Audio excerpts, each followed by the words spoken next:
I'm invincible. I'm paying money. The girl's happy. She's got no money. I got my rocks off. Oh, how good is this?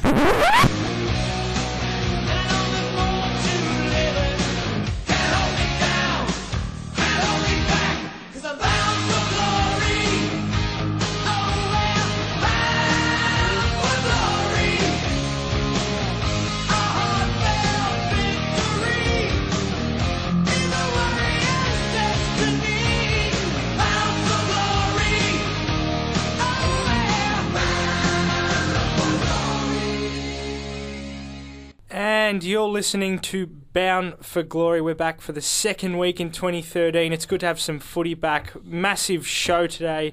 Before I get into the rundown, I'll just introduce everyone. My name's Ben Kazupi. I'm Damon Jackman. I'm Jordan Whitty. Matt Joyce. And Jordan Keneal. It's good to have you all. It's good to be back again this week. We've got a massive show today. We speak about homophobia in the AFL and the changes that are happening there. Footy equalisation is another big topic. We'll talk about that again today. And who has to step up this season for their club? But last night, it's good to have football back. You know, we've gone 4 weeks without a drug scandal, which is pretty good. It's a new record. It's been a long off-season, like a really long off-season. It's most eventful, at least. It gives us something to talk about. Yeah. It's not footy, though. It's not footy. You can't beat actual footy. Essendon fans, I think, will be relieved that they are. Well, we've got one on the panel. We've got one on the panel. Jordan, now. Well, we do. And, look, it was worrying signs early. Crows got up 22 points at the start, and Essendon looked like they were just going to get smashed straight out from it. But surprisingly, the defensive strategies employed by the Bombers worked pretty well. I think the main things were they shut down Dangerfield and predominantly Tex Walker as well. He kicked 3 goals, but I think he had his number taken. I think and as you were saying, I think with Essendon, everyone expected them to be mentally undermined, and they came out and it sort of seemed like they were, and everyone sort of looked at a team that wasn't running hard enough, that wasn't, tackles weren't sticking, they weren't finding their men in the midfield, especially Adelaide players were winning the ball, they were winning the clearance, and Essendon players were just standing there like, okay, what do I do next? And I think, credit to them, they got 3 goals in front, the Crows, and then Essendon didn't panic. If they panicked, it would have got ugly. They didn't. They composed themselves, they just threw themselves at the ball, they won it out of the middle. I think Heppel, we've criticised, I think not only in this show, but he's criticised, I think, by a lot of people. I think even Essendon fans at the end of the last season went, this boy, he's got talent. He can use the ball on the outside. Now he's got to go into the midfield and help out, and he did that last night. He won his fair share of contested ball, and he was easily their best player in the first half. That first quarter, probably. He was the only player that was playing well for him, pretty much. Yeah, Goddard first 2 kicks to him went straight over his head out in the full. So was he disappointing? He was for what Essendon are paying him, and it'll take a while for him to get into the swing of things, in my opinion. It'll depend what Hurd will want him for. If Hurd thinks he can go into the middle and win contested ball, he's a waste of money. But if Hurd says, okay, what I want you to do is I want you to sit off a half-back flank. Please don't use the quarterback. I want you... No. I want you to take the tagger. I want you to be the dangerous one out wide, because he had a few kicks down the wing where he just hit the target every time. And if he takes... and the opposition have to focus on him, that releases a player to go into the midfield, someone like a Stanton, where they can go win in the contested ball. And obviously, because you can't tag everyone in midfield. Watson's always going to get a tag. If the secondary tag gets sent to Goddard instead of Zaharakis or Stanton, that'll work for Essendon. I think it's important that I think that's probably his only position, because he can't play in the midfield because he can't win contested ball, and you can't put him on the last line of defence, because in the first quarter last night, it came in long and he had Paul Pleasure dead to rights. Long high kick into the forward 50. Paul Pleasure just outruns him and takes a mark. He torched him. Yeah. He can't. He's not. He's not the greatest accountable one-on-one player, and he's not a contested ball winner. So I think you're right in saying that he needs to play off the half-back flank where he can get loose and create and things like that. Play the big Jack Watts role, you think? Yeah, and I think especially with they won that outside ball with Goddard, and Essendon. A characteristic when they won those games in the first half of the season. Yes, the quality of opposition they defeated wasn't obviously the best, but they were playing football in which they were flowing, they were hitting targets. And I think when they got back into the game, there was certainly a point where It was a variation when they went inside 50. Last year, Essendon, towards the end of the season when you could see they were getting tired, they didn't want to run and carry with the ball or look for another target. They just bombed it in there.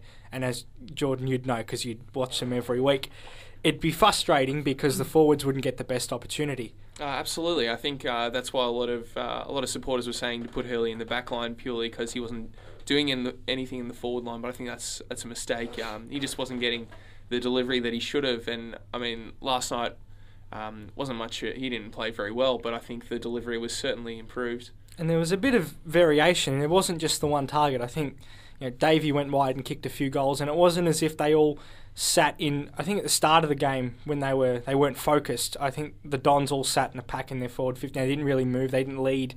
They didn't create space for each other. They just sort of stood there. But then as soon as the game went on, it opened up and. There was the variation. Adelaide couldn't deal with that. Rutten looked, I don't know. His depth, old. Yeah, he didn't look like he's off season. Never been quick though, so maybe he was making uncharacteristic errors though. He was. And commentators were really quick to go on as Watson is easy best on ground, but you can't go past Ben Howard in my opinion. Yeah, 4 goals, tons of score assists. I think in the first quarter or first half he was disposing at 100%. 3 tackles at quarter time, something ridiculous like that. I mean, yeah. While Howlett was very good last night, but it's the names, and he isn't less a name at Essendon, I suppose. He's not someone that comes up in the first 5 best players at Essendon if you were going to talk about that. But outside of Howlett even, I thought, names like Nick Comer on his debut and then Jackson Merritt as well, both, really still very young, very skinny players. But they acquitted themselves incredibly well last night. I thought Comer was incredible with his quick hands and setting up scoring chains and things like that. And Merritt was everywhere, really. Set up a couple of goals in that third quarter when Essendon kicked, 6 goals? Yeah. Yeah, they were both really good. I think there's some improvement and good signs for Essendon supporters. I think with Comer and Merritt especially, the Dons delisted a lot of list cloggers at the end of last year. They haven't been able to find...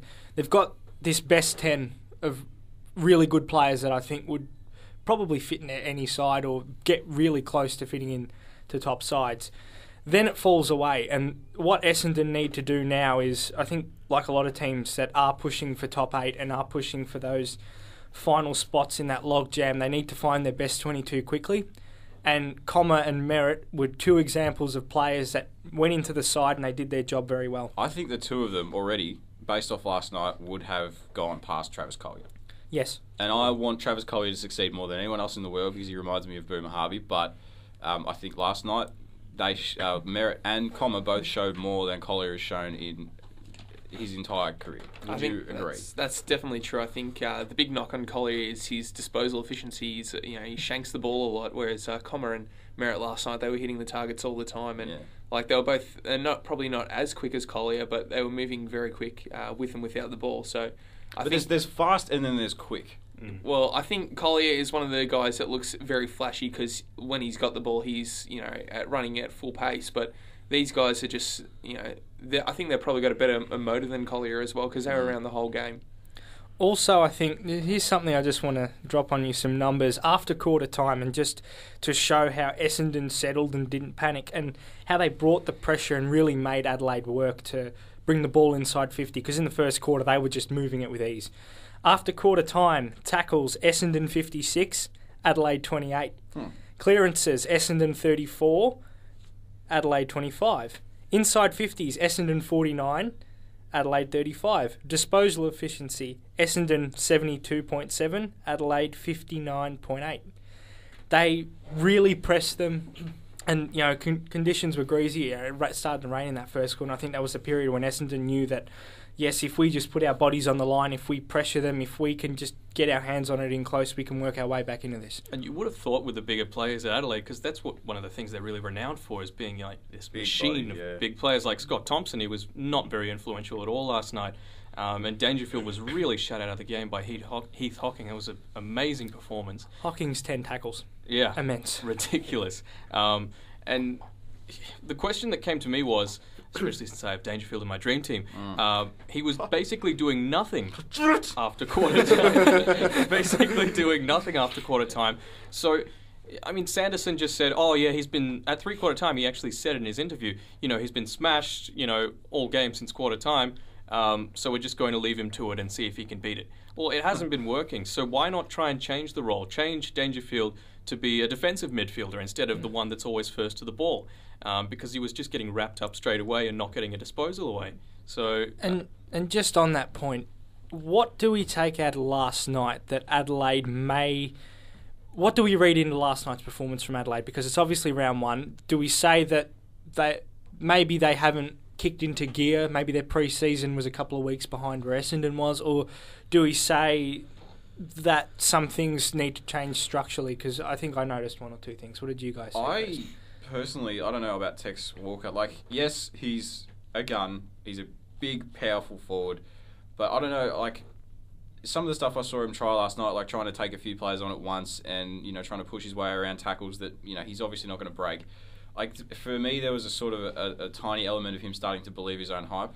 There's a lot of hype around Tex Walker. He actually reminds me of a young Brendan Favola. He used to do the exact same thing when he was younger. Yeah. I mean, he's got all the talent, but if the ego gets bigger than the talent, then he's going to... I mean, he's going to lose it. I'm not entirely sure that it's a matter of ego either, but it just seems to me like he's read everything that's been said about him, everything that's been written about him in the press over the off-season. Everyone's pumped up his tyres, and then he's gone out there and gone, well, I can do anything. And I can take on players and all that stuff. And he got caught a couple of times last night.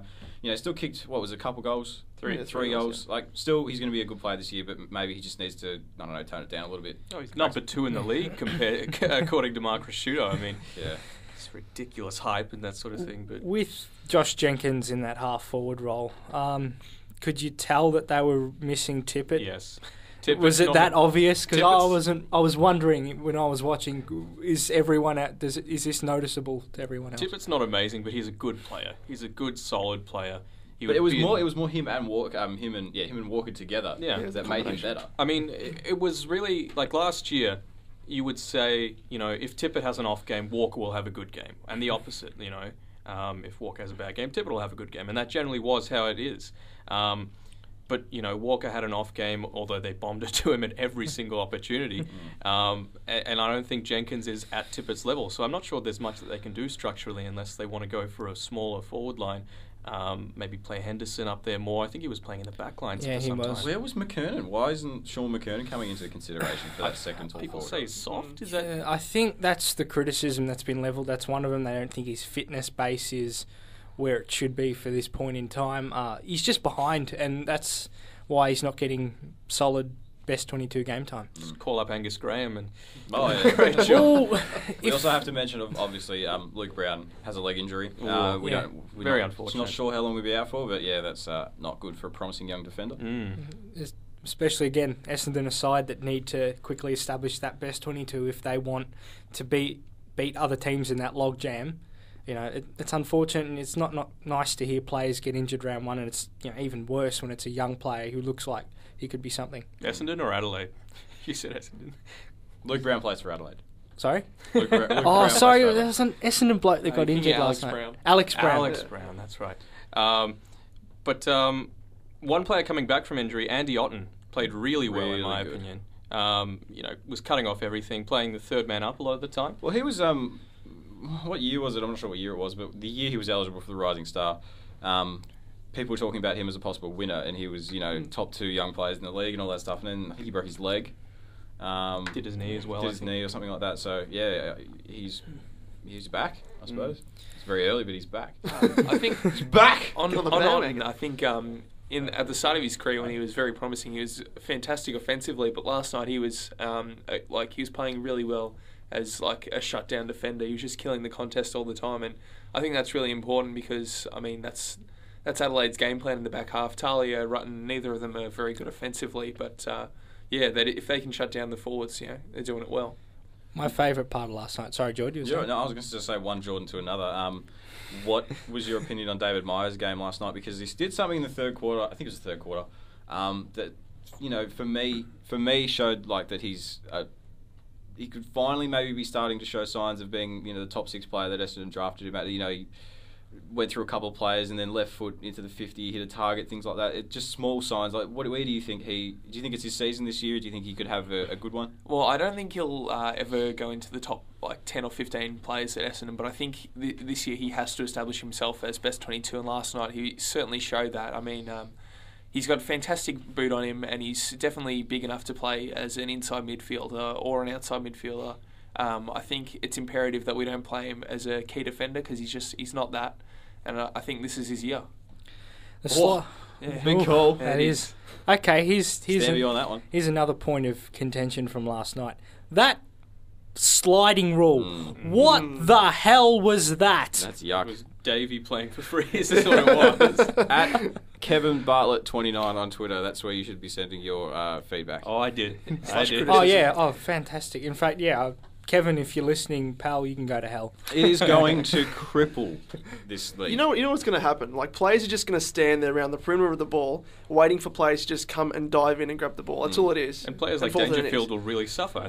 Was he the one that gave it away twice? I know he gave the second one away, but yeah. I can understand what they're trying to do. They're trying to protect the legs of players. They're trying to, you don't want another Gary Rowan. Is it all based off that one Gary Rowan? Probably. Yeah, it's all based reactive. off one freak accident.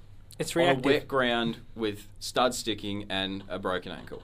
Yeah. Yep. I can understand if a player's sliding in with their studs out. Obviously, that's dangerous. But going for the ball, turning your back to the player, and putting your body in, but hitting them incidentally by accident, it's something you can't change. Well, they're trying to protect the head and the legs at the same time. You can't do it. Yeah. What happens if someone the legs are leads with their head? sacrosanct? What happens if you lead with your head into their legs? Yeah. Who gets the free kick? That's exactly what I was It is a contact sport. It has always been a contact sport, and they're trying to outlaw as much contact as possible. It's a lot of people I've heard are saying, I'm not going to watch any more neutral games if this is, the way that football is going to be. I'm going to watch my team, and that's it. And that's going to be a loss for the AFL in the long run. I mean, they need to get rid of KB, in my opinion. I love him. He's a great entertainer. Let's create a rule to get rid of him. He'll die soon. There are a lot of It looks like he's 91. Send him flowers like the Queen. Yeah. He'll be gone soon. I think. Don't worry about it. I think. Oh, you've already crossed the line already. Yeah. You've been on air, 15 minutes? Well, 19 minutes and 15 seconds. Fantastic. To cut that one. I think with a lot of those people on that panel, they've seen, and I don't know what it is, and they played football in an era where it didn't matter what happened, and now they've gone soft.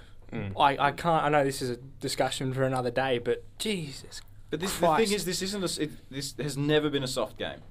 No. You've never sent someone who's soft. Well, people have gone out and played the game that are soft, but they've never done well. People who play this game well are people who are hard, tough bastards, and the game is slowly, to quote a turn of phrase, being pussified. And they're trying to take what makes the game great to watch and fun to play, and difficult to master out of it, and it's making the game too soft. Less of a spectacle. Not just pussifying it. Who won the grand final last year?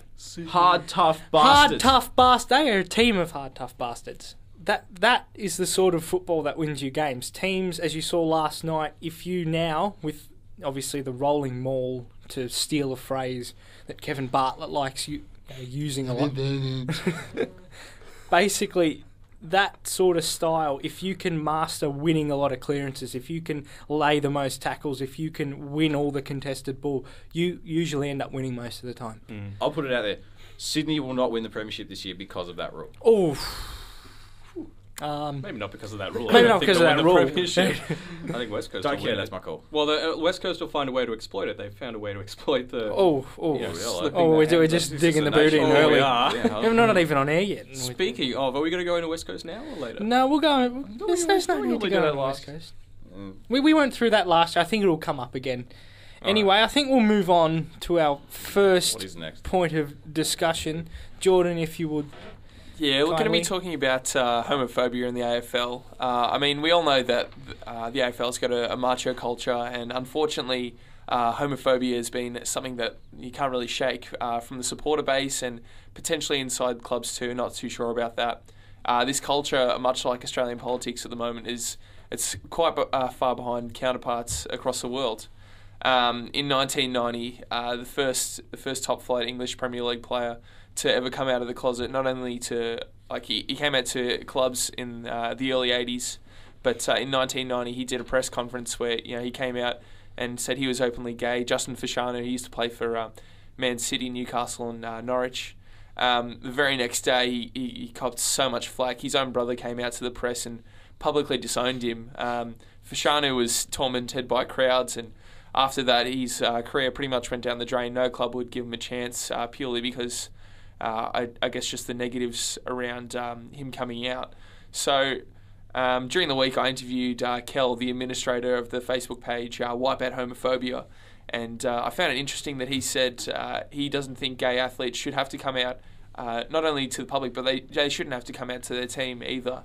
I would have thought that the more homosexual players that come out to their teams, not only would it create like a more trusting and accepting culture, I would have thought it just would have furthered the game a little bit more. It's an interesting point you make. I think it's always that question: who initiates the change? And obviously, the great work, Jason Ball's done. He's come out and stated, publicly, he's a gay man and he's a footballer at the same time. I'm sure that there are in the league the statistics will point that out. The averages will say that exactly.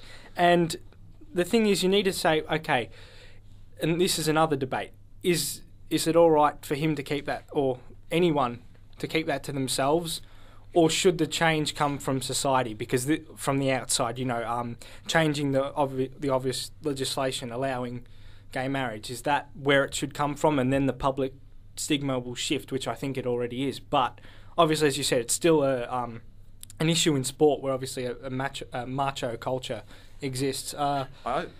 Sorry to interrupt. No, please.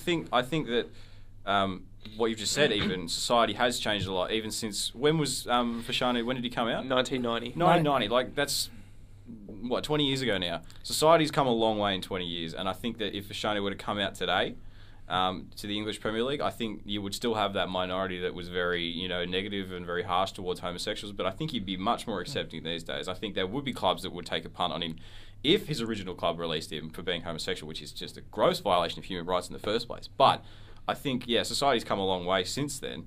With the minorities there that tend to be really... it's the vocal minority. That's why people think, it's not as accepting. But, most people that you talk to, maybe 70, 80% are like, you know what, I really don't care. Let people live and let live, that sort of thing.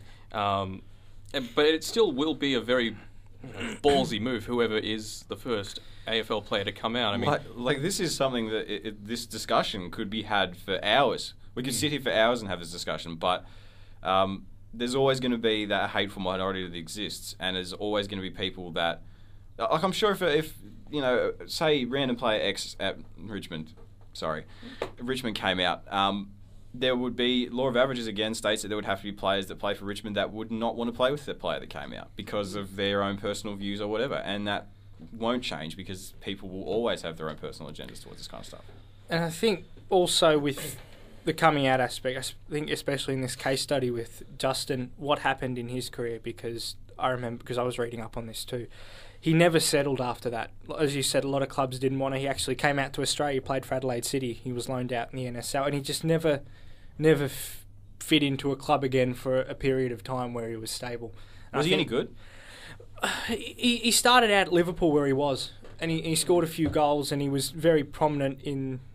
Well, I think it was Liverpool and West Ham, which he came on and he played okay. But aside from that, since then he was shifted back and forth. And I think, as you said, where he came out to some of his clubs in the early 80s, that's when his form started to vary. So it obviously played on him personally. And we don't want to create that situation for players. I know we're a much more tolerant society now, but you just think if it's there and if they don't want to come out, I think they should have that choice. I think, just interestingly, I think in the late 90s, Fashanu, he actually committed suicide. from what I read, it wasn't due to being like unable to like forge a proper career after that. But I think obviously that whole stress and that emotional torment definitely would have played onto that. And I think one of the biggest things for gay players in the AFL, whether they're closeted or if they come out, it's all like things like that can attribute to depression. What do the AFL do? Because a lot of people want this Pride round. I'm all for it. I just think that they're going to have obviously sponsors, the AFL, that are obviously, as you said, law of averages, that are some people who aren't going to want this, that are socially conservative on this issue, that won't want their brand aligned with this. What does because the AFL are very ahead on every other social issue there is, except maybe gambling, but that's another. But this is argument. It's I don't know. It's very politically and socially divisive. Yeah, it always will be, and there'll always be people who sit on both sides and refuse to be moved. But like what you were saying before about coming out, like it has to be the hardest decision in someone's life to do. It has that. to be. Yeah, and it's already the hardest decision to come out to your family. Like I'm sure it would be.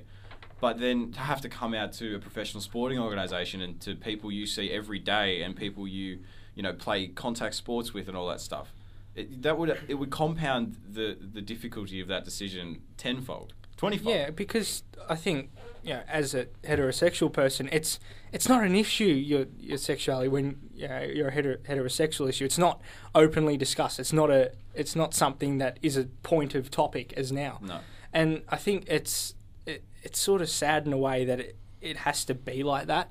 That it has to be like something about them, or it's a defining characteristic. It shouldn't be. Yeah, I mean, you don't see heterosexual people come out and say, "Hey guys, I'm straight." Sorry to break the news to you, but I'm straight. Yeah. I mean, when I was 7, I told my parents I was straight. But it's you're obviously going to have functions at sporting events like the Best and Fairest night where a gay man might want to take his partner there, but he can't. Oh my God! Can you imagine the Brownlow? Yeah. Oh. Yeah, that's right. Imagine the backlash if a player came out and said, "I'm bringing my boyfriend to the Brownlow." Yeah. Oof. The thing is, I think they just need to create that environment within the club, the culture, to make it comfortable for players to come out. And I think with introducing the Gay Pride round, I think that is something that would kind of help that and promote definitely. that. I think while we're talking about the Gay Pride round, I think we can compare it to somewhat like the Indigenous round. One thing I think is, I think it's a great initiative, the Indigenous round, but I think from, commentators and stuff, they can pigeonhole some players like into that stereotypical Indigenous sort of thing. So Rioli is Indigenous, thus exactly. he's exciting. That little wizard. That magic term. When most importantly, I think time. the two best Indigenous players are Lance Franklin and Adam Goodes, and neither of them really fit that stereotype. So I think we'd have to, if the Gay Pride round was introduced, we'd have to be careful that that sort of thing doesn't happen. Yeah, I think Adam Goodes has come out and said he doesn't like the description of what Indigenous players do as magic or special. But that stereotype is perpetuated by people like Bruce McAnany. It is. Exactly. It is. We love Bruce. We do love Bruce. Bruce, if you're listening, please come on the show anytime. You're welcome. I think, and just on this, we'll be interviewing, hopefully, and next week on the podcast we'll have Jason Ball on. And it's good to hear it from another point of view. And that's what. And a point of view who's at the forefront of this. Yeah, the forefront. He's he's the one leading this. No one would know this better than Jason. No one would. I think we'll move on now. Other Jordan. Oh, hang on. All right.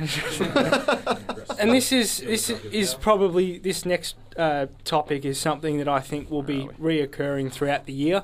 It's something that isn't going to go away. It's something that's not going to go away overnight. This is disequalisation and the dividing gap between the rich and the poor clubs. This is something that will always end up coming back to, I think, every second or third week, because there's already in the off-season, and I think it hasn't been publicised as much as it has because of all the other things that have been going on, but it's something that a lot of people in football clubs and a lot of people at the AFL are concerned about. Yeah, and it's a massive issue. Like, if you look at round one, Collingwood is playing North Melbourne. It's a massive game in terms of actual football. But there was an article recently published in the Herald Sun which was comparing two players drafted in 2008. Jack Zeeble went to North Melbourne at pick 9, and Steele Sidebottom went to Collingwood at pick 11. Since they were drafted, Sidebottom has an AFL premiership, went within 3 votes of winning a Norm Smith medal. He's played in 9 finals, 3 grand finals. Zeeble has 1 finals appearance for 1 loss by 96 points. They both have the talent to be very good players in the AFL, but does Collingwood's the question is, does Collingwood's football spending improve Steele Sidebottom's odds to be a better player? Like, would you rather be drafted by Collingwood because they spend that much more on their football department, or would you rather be drafted by North Melbourne and risk not becoming as good a player? And this is an issue that I've gone back and forth on, because I've seen it from both sides, and I think just on that case study, as you point out, that maybe North Melbourne and Collingwood are at different places with where they were going at that time. But as you said, look at the finals, teams that have finished in the finals the last couple of years. The only 2 sides that I can think of that I would consider middle tier finance-wise would be the Sydney Swans and Geelong. The other teams, your Hawthorns, your Collingwoods, your West Coast, Adelaide. You know, these are sides that have the backing. Well off. But then, Fremantle. But then I wouldn't even consider Geelong to be middle tier, because they control an entire city. And they get a great... makes them sound like they do.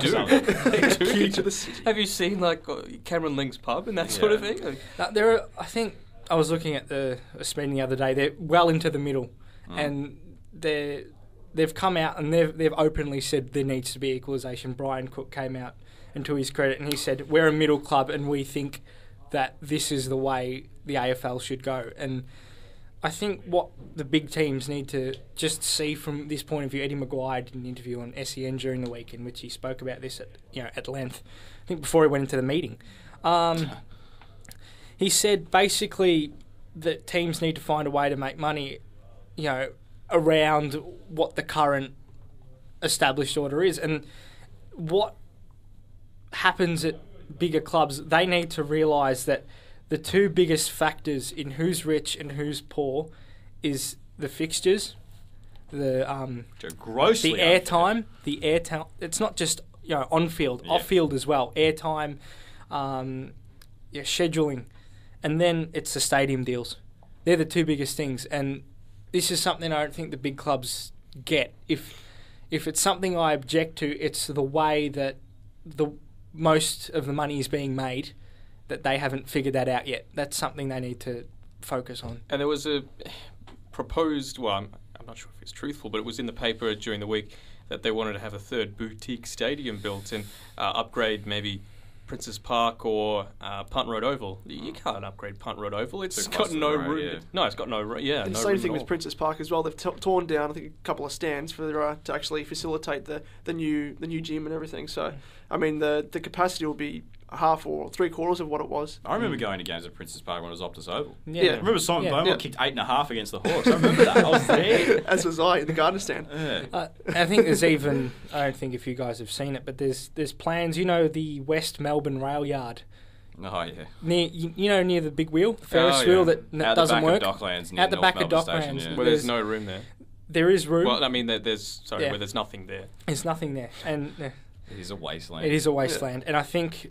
Perfect for football. During the World Cup bid, I think there was a proposal, and I think it's online if you still look for it, M-Gate Stadium or something, or E-Gate Stadium or something along those lines.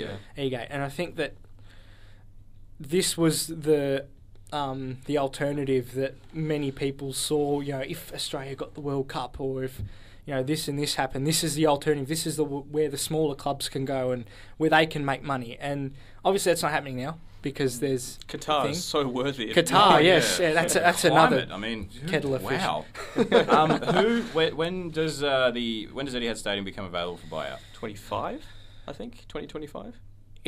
And this 2025 is when the AFL gain control for $1. $1. Wow. But you just know there's going to be a ceremony where, if Dimitri be still alive, he'll be still in walks up, charge. just flicks $1 into Colin's hands and goes, "It's fucking hands now.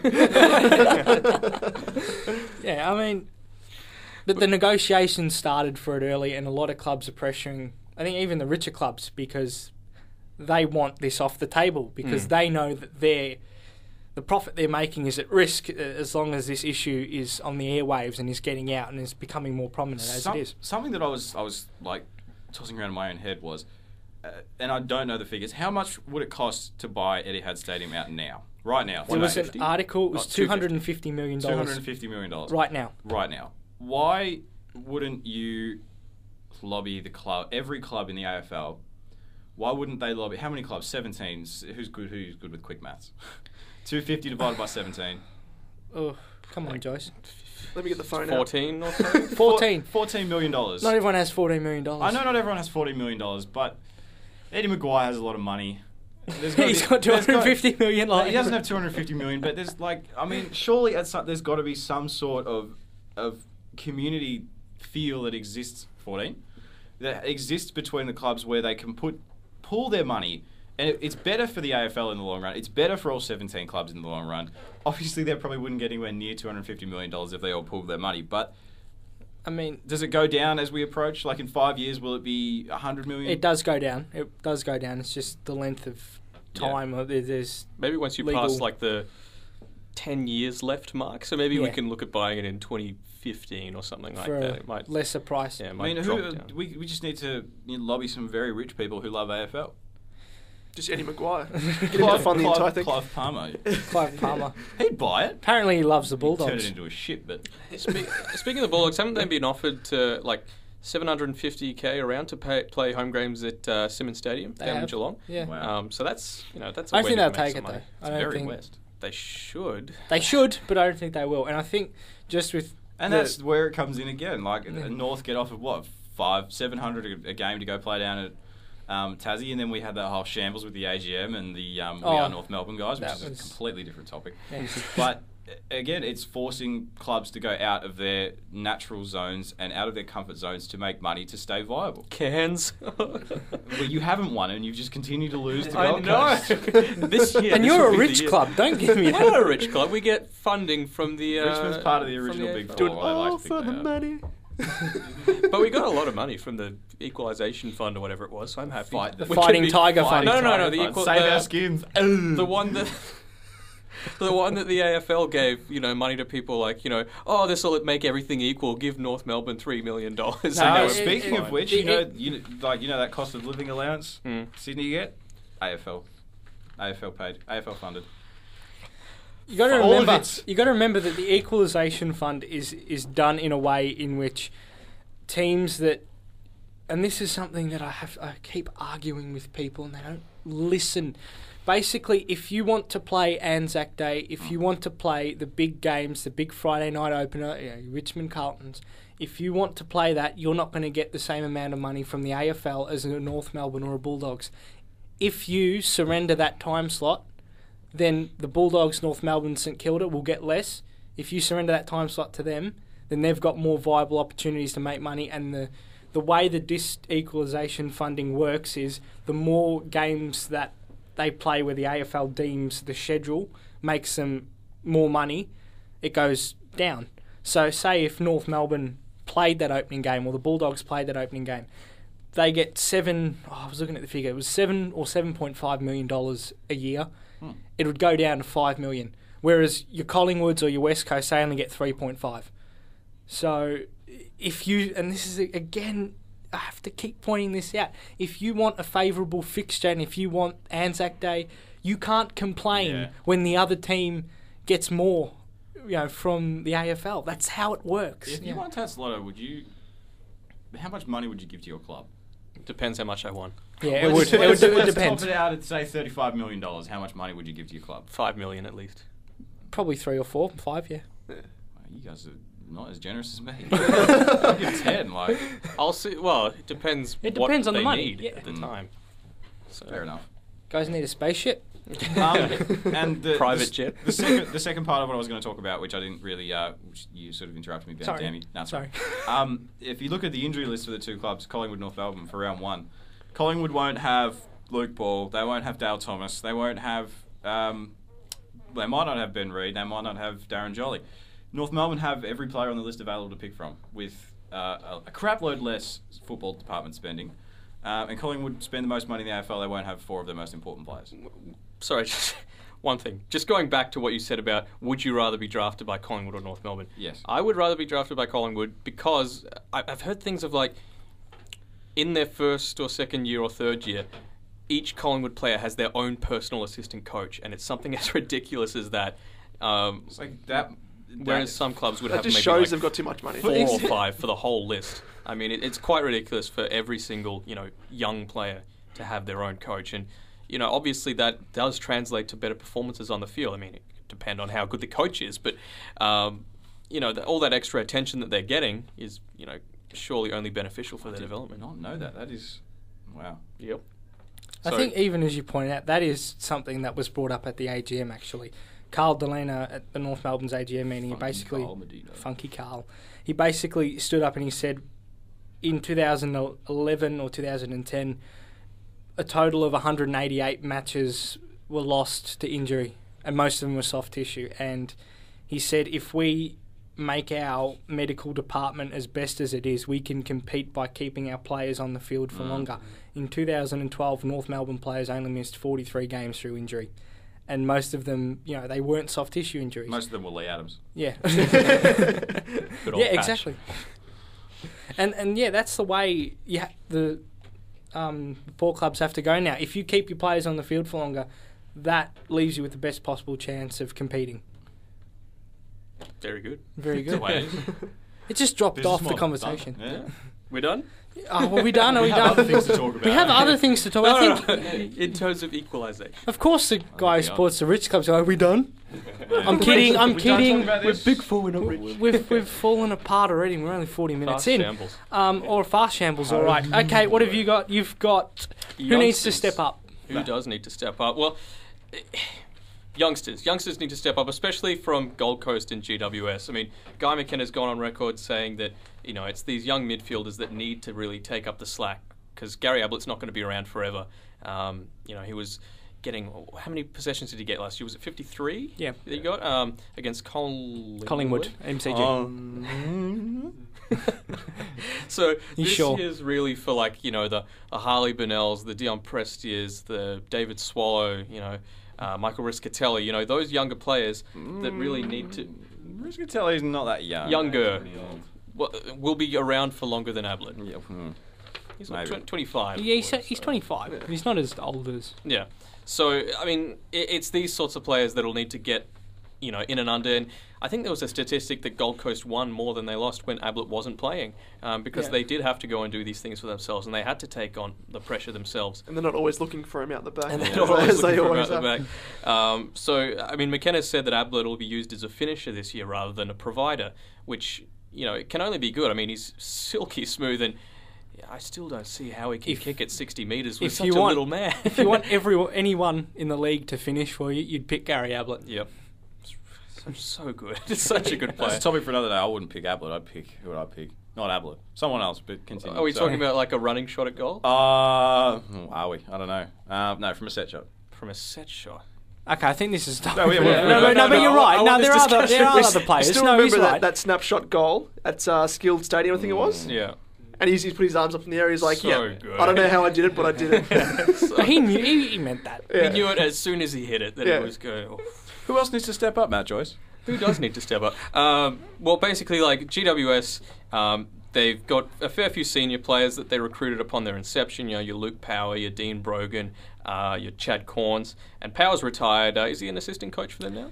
Yes. Yeah. So now you've got basically Corns and Brogan playing as playing coaches and that sort of thing. Teaching the kids. How to position themselves, blah blah blah, and it might just be symbolic or passing the torch or that sort of thing, but they've moved numbers. So Corns was recruited at number 11, and now he's number 53, and Taylor Adams has taken his number 11. Brogan was given number 10 when he was recruited, and now he's number 50 with Devon Smith taking number 10. So, I mean, it might just, not be anything and just, making the players feel happy to have a lower number, but, it seems symbolic that, these young players are the ones that are being asked, you're the future of this club. you need to be the one that goes out and performs for us. And it's not just the expansion clubs as well. I mean, just for Richmond, from my perspective, Chris Newman's moving out of the back line now. He doesn't have the captaincy anymore. He's playing more on a wing and drifting forward. And Brandon Ellis, a second-year player now, is going to be taking that quarterback role basically, and it's a big responsibility for such a young player. But that is the trend with football these days. Giving the young players more of a mature role. I mean, can you think of anything in your clubs that, or any other clubs I can think of one example last night. Andy Otten was a standout for Adelaide, and that's something that they lacked. They've lacked in previous years is a defender who he's not huge, but he's able to play tall. Yeah, and that's what if he can do that, then that's what you need. And he dropped a lot of weight as well to basically get over his constant injuries. So, was he playing like? I wouldn't say he was playing the Michael Dowdy role. I mean, who would play that now? He was like a small defender. So Douglas. Yeah, Douglas is... Who's sort of moved up the field too. Yeah. Or Matthew Wright. Oh, yeah. Matthew Wright is a gun now. Good player. I do not know how I don't have him in my fantasy football. He's so good. He's a forward. So, anyone else that you could think of? North Melbourne? Going back to Andy Otten, I don't think he necessarily needed to step up. I think he was just coming back from injury. Yeah. But he's a good player. Well, if you're going to talk about progression, changing of roles, surely you have to talk about old mate Dustin Fletcher. He's young players that need to step up. Old man doing a good sports ball thing. Let's talk about it for an hour. Every time he gets the football, God, get over Gadget gets it again. He's a good player. Oh, at your age. He's played over 200 games without playing on a direct opponent. But he floats in the back. In fairness, that's definitely true. He doesn't play on an opponent, and for some reason, every time he gets a football, the commentators lose their shit over it. Special. It's not. It's an old man doing something. It's an old man throwing the footy on his boot, not knowing where it's going. I would love to know his disposal efficiency over his career. Yeah. Love to. Every disposal he's ever had, I would love to know the disposal efficiency total. Because it was uncontested, or just because it'd be like under 50. Everything. Because it'd be the boundary line. He can kick long, he's got big arms, and he's old. That's Dustin Fletcher. Ouch. Oh, amazing. Needs to step down. First show, and he's just come out and gone whack twice. You've got Buckets now. Buckets Carlisle is performing very well. Good player. He's a good player. Is Hardingham still coming back from injury? No, he was listed as an emergency last night. I think he might come in because Bagley last night he played he just looked out of his depth. So hopefully Hardingham comes back in and takes that role. From North, Aaron Black probably needs to step up. Been on the list for a couple of years, very highly rated. Needs to really start cementing his spots. Probably take over one. Probably needs to start cementing his role in that forward line at North. Would you even say the other two need to build on Robbie Tarrant and Lockie Hansen need to build on what they started last year? Yeah, our whole forward line needs to really fight for spots now. Those three need to fight because it's going to be a fight if they keep playing well. Someone's not going to play. Black was impressive in the preseason. He was very good. Very fair. Won the game against Brisbane. He did. Well, from Carlton, I'd probably say Lucas. He's shown a little bit in the preseason, but again, the query is over his disposal efficiency. He needs to improve upon that. He can find the footy, that's not the query, but if he can improve his disposal, he'll be a good player. I don't want to compare him to Matthew Boyd, but it's gonna be that player where he's gonna win a lot of ball, but he needs to use it. And that's the thing that's thrown at Matthew Boyd. You can win it. That was a young Matthew Boyd, but you can't use it well. You need to learn how to use it well, otherwise you're gonna be in trouble. Reminds me of Dalziel as well. Dalziel, yeah. Sorry, I'm laughing at Twitter. Classic Focus Witty. Also from Carlton, what's his name? Matthew Watson. He needs to step up in my opinion.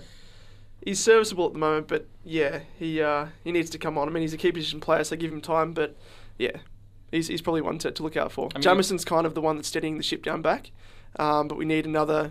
Well, we've got Henderson, I guess, but wouldn't really call him a genuine key position player. And Lather as well as a running defender. But Watson, he needs to step up in the secondary key position role. How about the tools at the Western Bulldogs? Liam Jones, Ace Cordy. Jordan Rufford. I like Liam Jones. He's a good player. I do like him. I like him. He needs to have more influence on the game, though. He needs to take a contested mark about 50 metres out, then handball out the back to Ryan Griffin, goal every time. That's it. Every time. He should be coach. Thank you. What about it? Brandon Ellis from Richmond, does he need to step up? Or does he just need to continue on his normal path of development as a young player? He's a second-year player. Yeah. I mean, give him some time. You'll give him plenty of time, but does he need to improve on last year, or is Oh, last year good enough? I think they'll just have natural improvement. Like, he will get better than last year. He was used as a sub a bunch of times, even though his fitness is elite. Certainly he'll just get more footy awareness. And I think a good example of what you're trying to say is, and I think a good case study for this is Stephen Morris, someone who came into the team. He was obviously more mature than a usual first-year player, and he played a role in which he not only shut down players, but he generated a lot of ball out of the back. And I think that is a case study of someone stepping up and filling a role in a side that needs that role to be filled. Just speaking of Morris, he is going to be crippled by this new rule of the list of players that are going to be crippled by this rule is exhaustive. Yeah, I'm not expecting Jack Siebel to play this year, to be honest. If he doesn't give away 3 free kicks in round 1, I will be shocked. And Rance as well, and Tuck, and it's just is that what coaches are going to say? I want you to give away 3 free kicks. I want you to go in hard. Yeah. How I don't understand it. I don't understand how players like Siebel and Dangerfield and Morris and the hard nuts of the AFL can play their natural game. You can't, because you get penalised for it. And it's just, I don't think it's even a thought that goes into their head of, oh crap, I got to hang back a little bit. No, there's just ball, get ball. So that's how most of the players live through their football careers. See ball, get ball. I mean, if you would, we all played football here, didn't we? Yes. What was the first under thing? 10s. Yeah, under 10s, yeah. What was the first thing your parents told you with under 10s? Was it see ball, get ball? Matthew, stop playing with the grass. Go get the ball. Mine was Stop don't get planting hurt. things. Don't get hurt. My dad just used to yell at me from the sidelines. I remember I got absolutely destroyed in a game in D grade. I played D grade. That's all right. No shame. This gigantic Samoan kid came and put his knees into my kidneys. I was lying there coughing. My dad goes, "Get up! Get up and take the kick!" Weak as piss. He said the words "weak as piss." I've never forgotten it. I hate you, Dad. Jesus Christ. Amazing. Big D. Yeah, Big D. It's very Pumped good. up for another season of this. He'd probably call in if we get phones. Do we have phones? Let's move on to another side. Speaking of something, free kicks. Speaking of something that isn't weak as piss and is going to have a lot of free kicks, the Derby tonight. Wow. This is the game of What a football way to I've been kick off waiting football for. in WA. I mean, I already don't have my whopper for the week after tipping Adelaide, so who knows what wait, what? You can say it on the podcast. I got no problem with it, as long as you don't do it on air. I'm just trying to say, why listen to what I think? So I tip Fremantle tonight. I just think they really get up for the Derby. And Big season for David Mundy this year. Yeah, it is. And West Coast do have a lot of players out. They've got Rosa Wellingham and one more influential player, Nat Nui out. Yeah, just the most influential one of all time. Oh, the all-Australian Nick Nat Nui. Oh, yeah. Point of the century. Fremantle, I think my biggest point of contention for Fremantle this season is if they want to, and they can definitely improve with the way that they've restructured the side, and they learnt they learned how to be defensive in the first half of the season. They learned how to go on the offense. And if they want to progress again to become a top 4 side, they need to find other avenues to goal, and that's Christopher Mayne. I'm looking forward to seeing how All-Australian forward pocket Dean Cox goes. He was named in the forward pocket for the All-Australian team last year. It's been 6 months, and I can't get over that. How he goes without Natanui will be interesting. I mean, he's done it previously, and he's excelled. He's obviously one of the best ruckmen of his generation. But for this one, I probably am going to end up tipping West Coast because they are that good. Their midfield is very, very good, and they have too many options for the Fremantle defence. I don't think the Fremantle D can cover Darling and Kennedy and a revitalised Mark LeCras. Just interestingly, Greg Broughton gone to Gold Coast now. Daniel Pearce comes in as a free agent. We know Stephen Hill's struggled in the past as getting that tag. Daniel Pearce has also struggled at Port getting the tag. Now with both of them, I think a lot of people are saying, it'd be great that because one of them will be free, but I think both will get the tag and both will be shut down. I don't think it'll work too well this season, to be honest with you. Something has to change because Barlow, they're going to watch Barlow. I know Selwood will be all over Barlow. What needs to happen is someone like maybe a Matt DeBoer. DeBoer. He needs to. He's a tagger though. He's the one that will be. He can win his own ball too. I've seen him. Freo move delist the Jay offensive. Van Berlo. Yes, they did. It's a shame. Do they still have Ruffles? I like that last name. He was a rookie and he'd injured his knee, but I just like his name. Makes you a woman. You've got a childlike mind. Continue. Simple mind, simple pleasures. We're all about the simple minds on Bound for Glory. Yes, we are. Yes, we are. Yeah, basically, I think they just need to find another avenue and then they negate that. And just back on West Coast, this is Scott Lycett's big opportunity. Coming out party. Because he's not going to get... When Nick Nat comes back, he's not going to get game time. You're gone, mate. You need to step up now. And you need to start pushing for when... And I know we wait for it every year, that year when Cox is going to fall off the cliff. And it's probably not going to be... We say it's every year, it's going to be this year, but it never happens. So, Scott Lycett, this is your big chance to shine if you want a go post-Cox. And how long do you think Cox, Glass and Kerr have left in them? 2 Glass years? was the last year. Probably I'd say 2.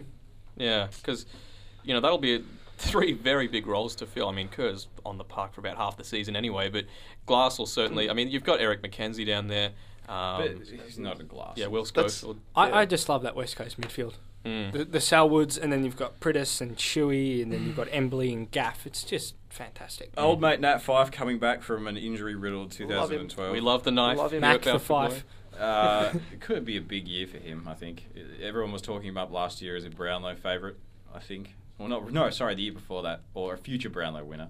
Sorry, I'm getting my wires crossed. He got I think he was...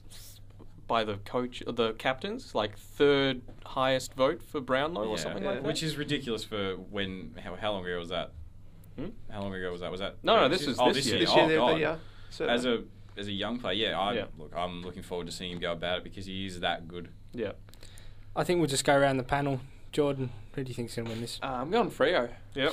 Freo. I don't understand why so many people are jumping off West Coast. I don't understand it. I'm going to go with West Coast and by about 30 points. Yeah, I'm with you, Jordan. West Coast. I've got high expectations. I've spent probably 10 minutes looking at this yesterday, and I just think Fremantle. It took me so long to get there. I just think the way the last time they played in West, it's not going to be 10-goal win like last time, and Pavlich isn't going to kick 8 again. Well, he might, but he's not. So I just think that Fremantle, if the natural progression under Ross Lyon continues, they can be a top 4 side, provided they can find targets other than Pavlich up forward. Who have they got as the secondary ruck apart from John Griffin? Just Clark. No, Clark's injured. Yeah, they're all injured apart from Big Griffin. Kep. Yes. Pav's got to put the cape on. It's got to be Kepler. He's my favourite It's Wolfie Fremantle time, player. boys. It is Wolfie time. Just looking away from this game really quickly and going to next week, we sort of have to. Yeah. We have to because we're not on there. What? Just in no words, just name the game that has the most interest to you. Are you kidding me?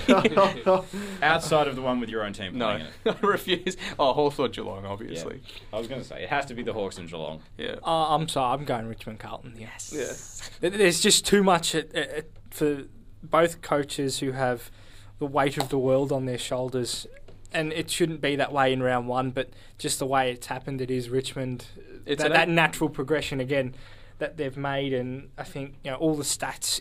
I know you just don't want to look at the game in stats, but everything indicates that they should make the jump this year, and they need to win this. It's an 8-point game. This is the moment Richmond can turn it around. This is the most motivational I'm going to get at 11 or 10 o'clock in the morning. You need to win this, or it's going to be hard to turn it around. You've got to get off. Losses in a row? You've got to get off on the right foot. Counting. No, it's only round 1, but you got to do it now, Richmond. You can't keep saying next week. It's got to be now. I mean, a round 1 win against Carlton will kind of negate our eventual loss to Gold Coast, so it'll be perfectly fine. Kevin Bartlett will spontaneously combust on air come Monday morning. I can't see Carlton winning. Carlton is coming off a Gold Coast loss last season, I can't see firing. Carlton winning. I don't know what it is, but their playing list, for some reason, I'm very sorry, Damon, but the playing list for some reason just does not inspire me, and it doesn't inspire confidence, and I think that Trent Cotchin's going to take the next step in an incredibly long series of steps this future year. AFL legend. And I think 2013 Brownlow medalist. It's going to be some sort of... It's going to be a freak show. But what Richmond do need is another key forward. Yes, we do. Tyrone Vickery, what a gun. And you'll see Luke McGuan playing third tall. Is he? Yeah. The words Tyrone Vickery and gun have just sent Jordan into a fit of laughter. I didn't think it was gun. I thought it was something else, but... Yeah. Fair enough. Shooting blanks, that is. He's a very false, tough man. He's like a his false dad's the boxing He's coach not the droids you're looking at for. Richmond, and he thinks, oh, my dad can beat up your dad, you know, that sort of thing. But I'm not impressed with Vickery. He needs to do more. In 2011, he was showing like he could be a very good young player. He kicked 37 goals in his third year, which is quite good. Tyrone Vickery that Richmond took ahead of Jack Zeeble. Yes, it is. Can't say that with a straight face. Well, who else did we have as a tall? Nobody. Yeah, but nobody would be better than Tyrone. Sorry, Tyrone. Didn't Essendon get him beforehand and steal Hurley? Yeah, That's they picked him at tough, 5 yeah. though. Yeah. So, I mean, it was... There's another player, I think, who Rich can was 7. Rich was 7. 6 Lyons. was Yaron. No, Yaron was 6. Yeah. 5 was... And Carlton Yeah, taken Hurley. it was Hurley. Hurley and Vickery. They were the two big Yeah. tools, I think, in that draft. Well, Talia was also highly rated, but I guess only as a backman. Yeah. So I think, what do you reckon, boys? Richmond, Carlton? Just, I know that we haven't seen the teams. I know we haven't seen the build-up, but we're just going to have to go. I have to go with Richmond, and it kills me to do that, but I have to. Richmond by 4 points. Great game. Nothing would make me happier, but I think Carlton will win. Being the burned lack for the of- last the lack 8 of games. Thank you, No, Joyce. it's not lack of faith. It's Lack of strategic. faith. It's strategic. Because if The they last 8 times, No, we- the last 8 times that I've tipped Richmond, we've lost. The last time I tipped Carlton, Richmond won. Go Carlton! I think the Blues in a blitzing. Oh, Yeah, thank you. absolutely. You're dead to me. No, hold on. No, hold on. Why? Why? Wait, Yeah. explain this to me. Explain your mutiny.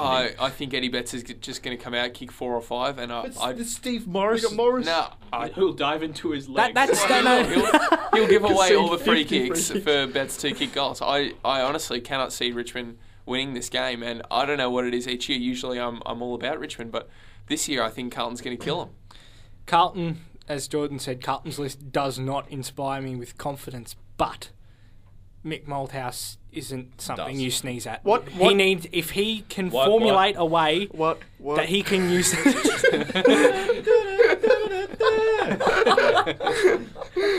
Oh, we go off topic so easy on this show. They all know the players, by the way.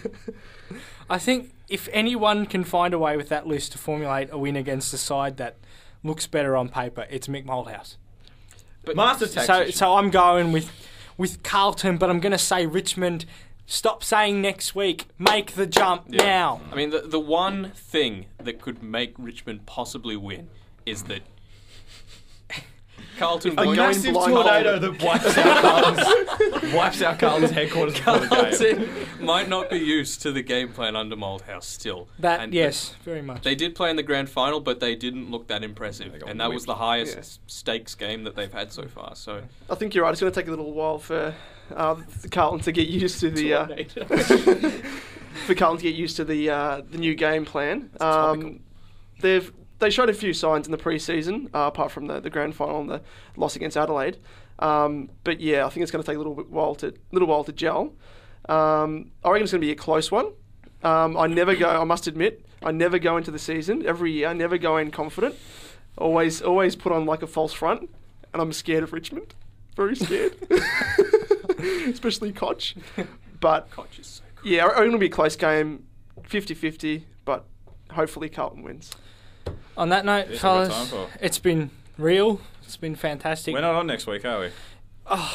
We are on next week. I don't know if you guys are. I'll work that out. Don't worry. That's off air. Till next week, then. Till next week, we will see you again on Bound for Glory. I've been Ben Kazupi, your host. You still will be next week. Yeah. Jordan Deal. Matt Joyce, Jordan Whitty. And Damon Jackman. And Sup? See you later. enjoy the footy. Yeah. follow us on Twitter. Back! I'm invincible. I'm paying money. The girl's happy. She's got no money. I got my rocks off. Oh, how good is this?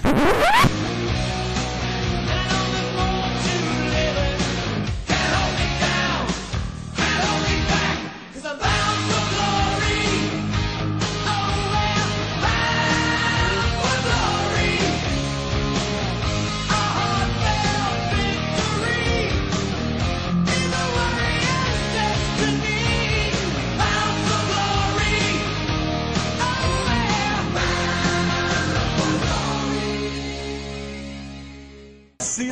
you odd-shaped freak.